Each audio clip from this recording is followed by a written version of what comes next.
related to the dynamic binding and static binding, we have another terminology called the polymorphism, which is a very important concept in object-oriented design. So let's find a brief explanation of that. What is a polymorphism? If you look for, let's use the first link. So polymorphism, we have two types of a polymorphism in computer programming. That term is used in other science area as well. In computer science, polymorphism, we have two types. One is called static or compile time polymorphism. Another is a dynamic polymorphism.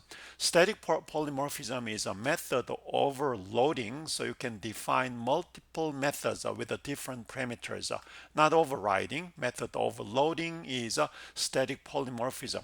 Polymorphism, poly means many, morph means forms. Many forms is the meaning of that. So why we call method overloading as a polymorphism? Because you have many forms of a method through method overloading.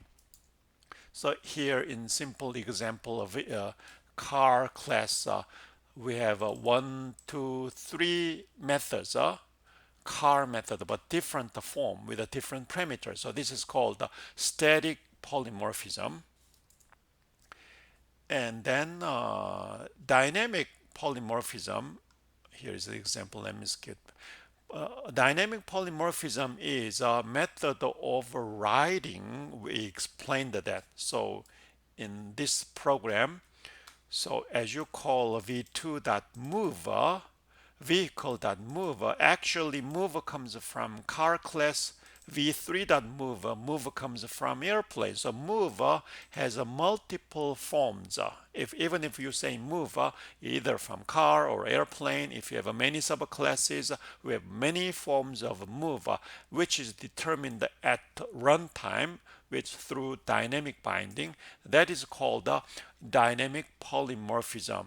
So what is a polymorphism? At the conclusion says that polymorphism is one of the core concepts in OOP language. It describes the concepts that different classes can be used with the same interface. For example, move has the same interface, but it could be from car class or airplane class.